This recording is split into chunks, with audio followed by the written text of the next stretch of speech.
Hello students, welcome to the lecture on Retail Location Management, and after this lecture we will be able to learn the following objectives.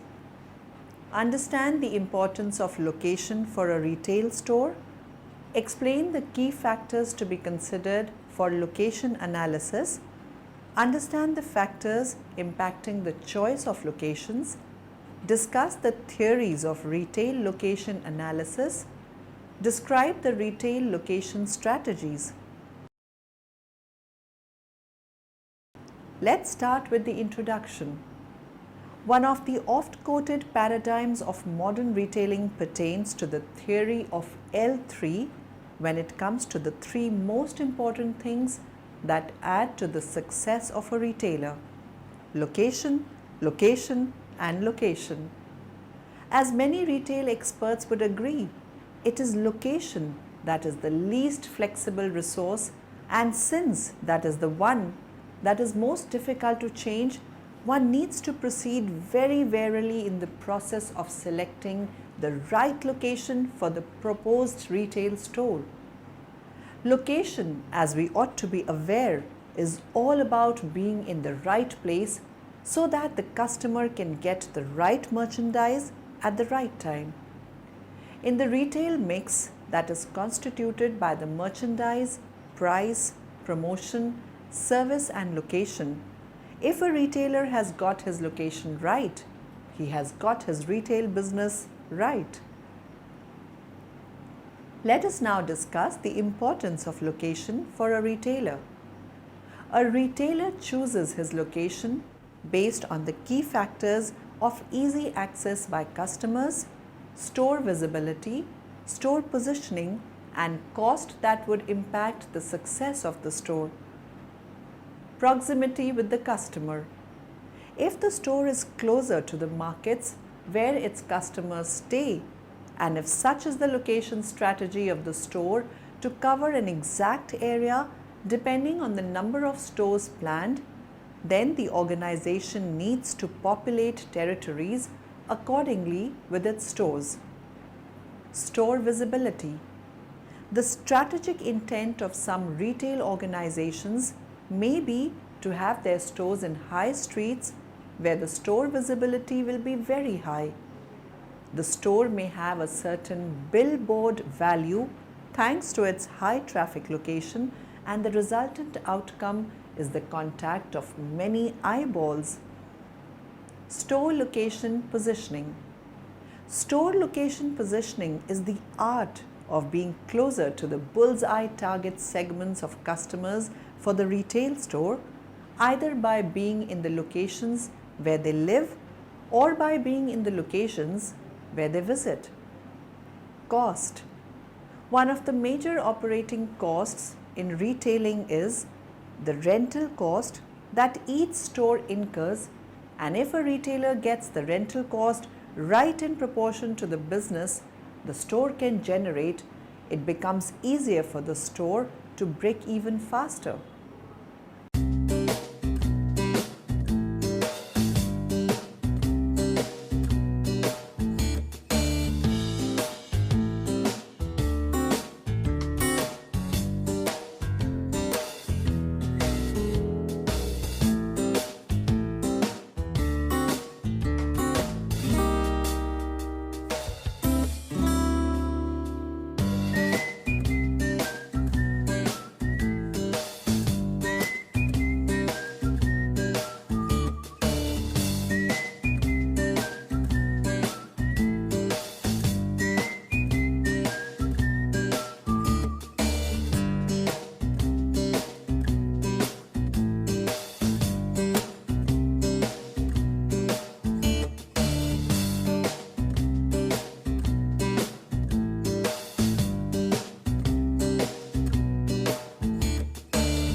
Let us now talk about researching the right location.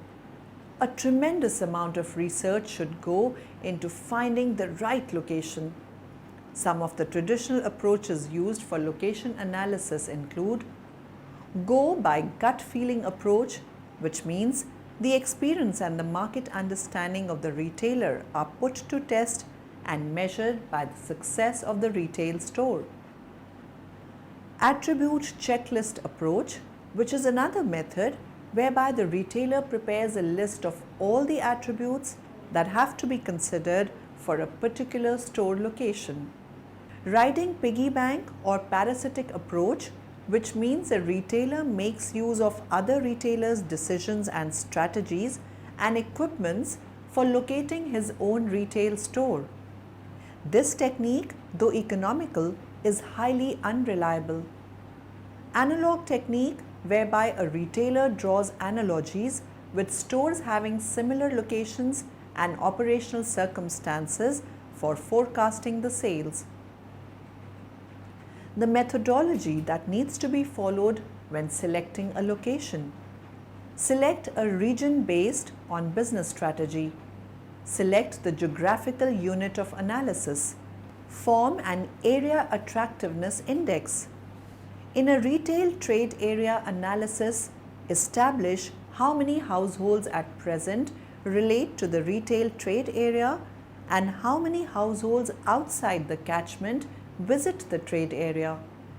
Check if the format is right for the customer and if it is in fulfillment with the profile of customers who visit the trade area.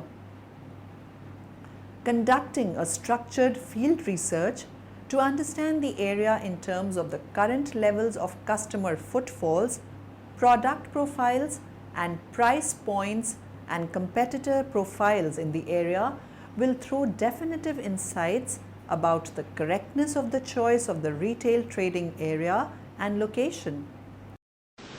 There are two important business decisions that you will need to make. One is deciding on a location for your business, and the second is signing a lease for your business. This will probably be one of the largest financial obligations you will incur. If you sign a lease for $2,000 a month for a storefront for a 5-year lease, you will have a total obligation of $120,000. So you have to be absolutely certain that your judgment will be correct, both in the location and also the lease document itself.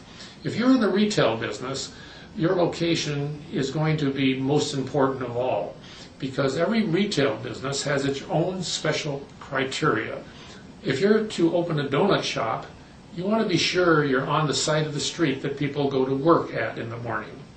And if you open a liquor store, you want to be on the side of the street that people go home.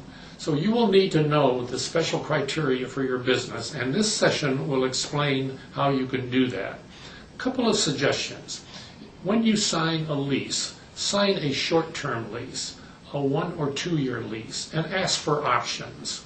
Be sure you have a lawyer working with you in the document itself, because you will find that his experience can save you a great deal of trouble and money as well.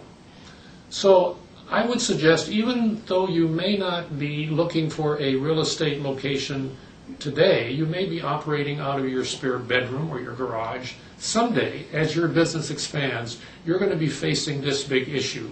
So I would suggest you review this chapter, and also, if possible, have a My Own Business textbook handy so that in the future, when you need it, you can pull it off the shelf and refer to these basic do's and don'ts of locating your business. Let us discuss retail location theories. The retail location theories are described as gravity theories. Gravity theories suggest that there is underlying consistencies in customer shopping behavior that yield to a mathematical analysis and calculation of the predicted location based on the concept of gravity. Rayleigh's law of retail gravitation.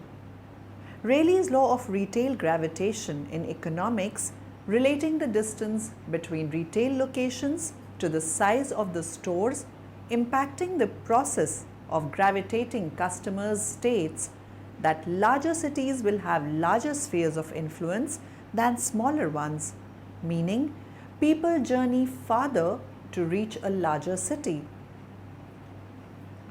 Huff's gravity model. Huff's concept is based on the idea that the probability of a given customer shopping in a particular store or a mall becomes greater as the size of store or mall grows and the distance or travel time for customer shrinks. The assumptions in Huff's model include the proportion of consumers patronizing a given shopping area varies with the distance from the shopping area. The proportion of consumers patronizing various shopping areas varies with the breadth and depth of merchandise offered by each shopping area.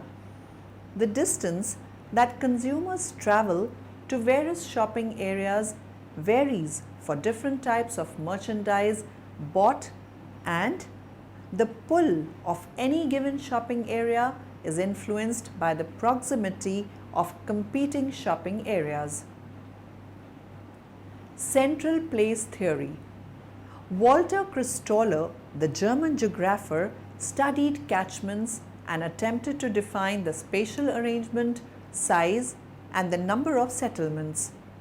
The theory built in assumption that the central place is an isotropic surface, flat, with an evenly distributed population and resources, having customers with similar purchasing powers and F1 tendency to patronize the nearest market.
Saturation theory.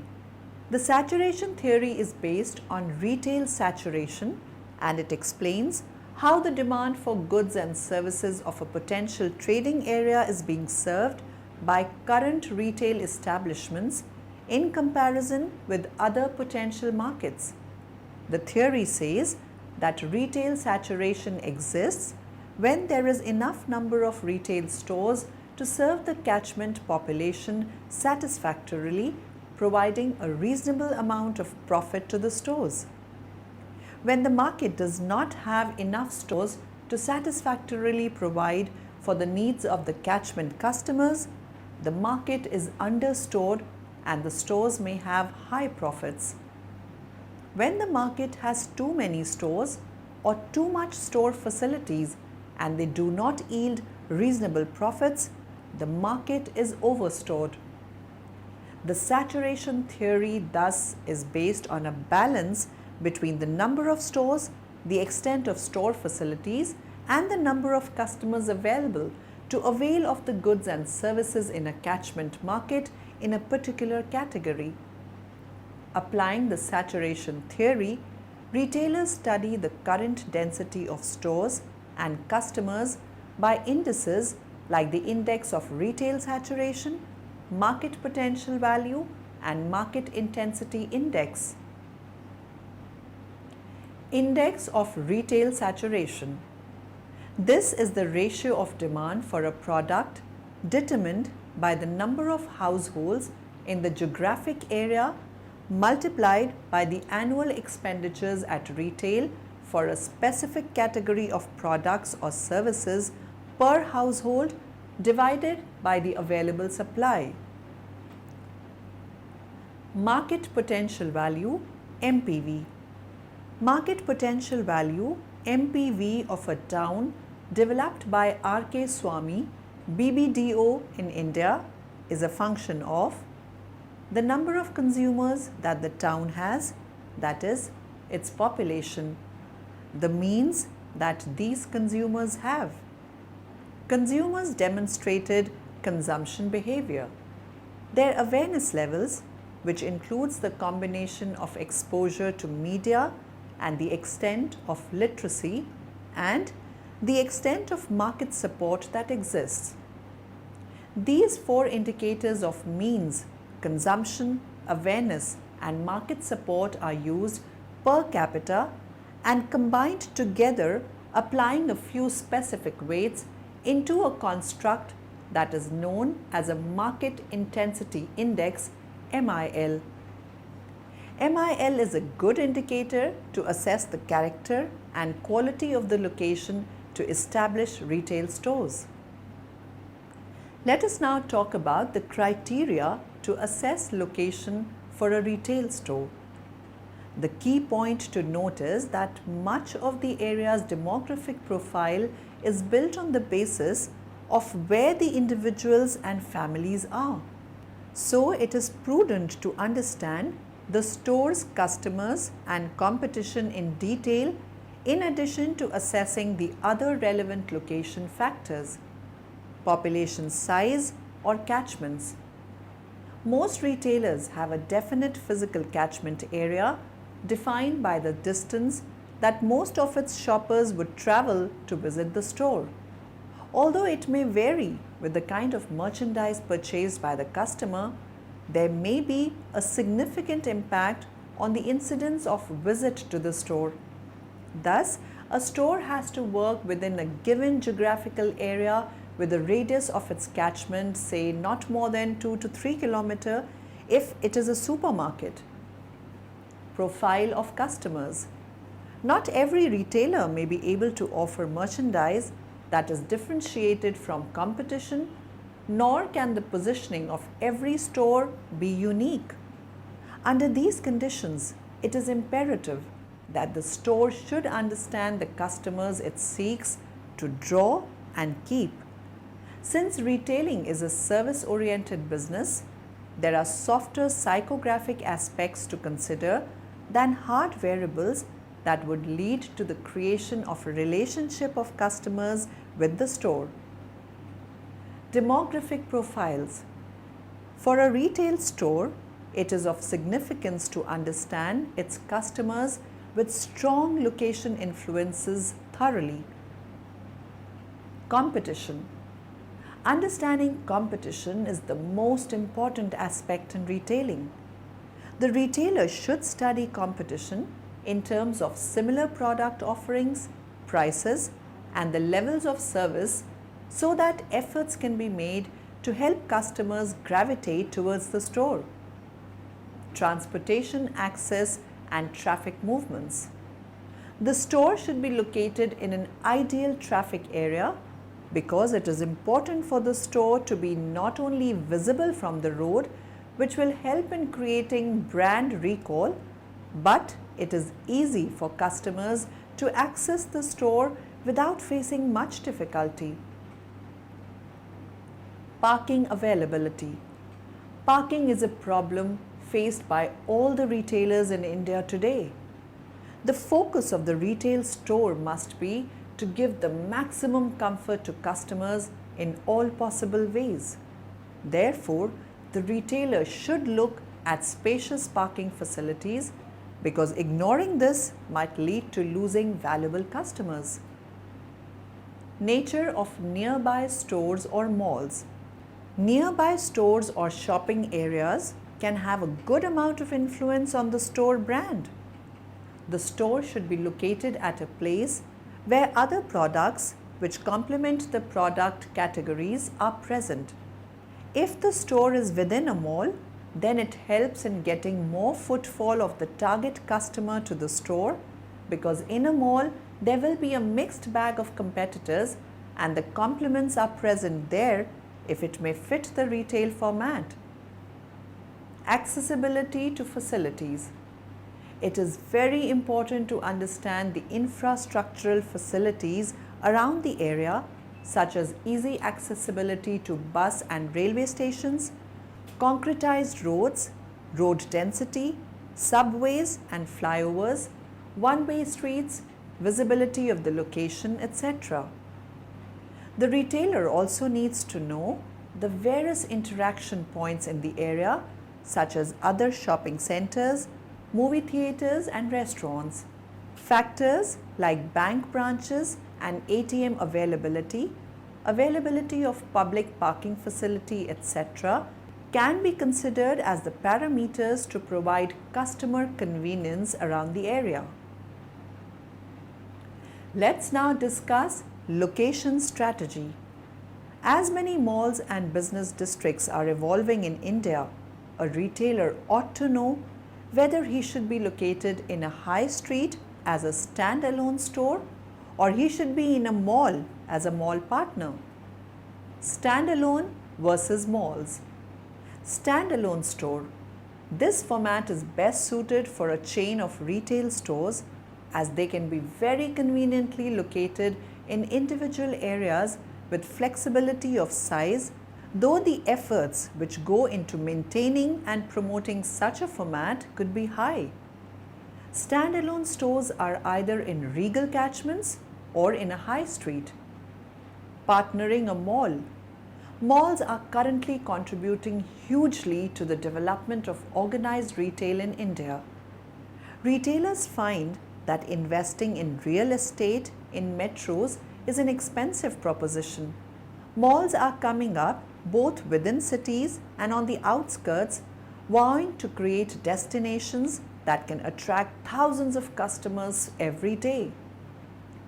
Leasing options. It is very capital intensive to own retail spaces by the retailer. Leasing option is considered to be the most viable one in today's circumstances. The tenure of lease or for how long it would be. It is better if the lease term is longer because if the store is successful, then you would not be forced out of the place, which is very common. Transferability of the lease. It is better if the lease is transferable or saleable to others so that you can exit out of that place whenever you want to. Cancelability. It is better if the terms of lease include cancelability of the lease. If for some reason one is not able to open the store, the lease can be cancelled through a planned exit route in the agreement. Terms of occupancy.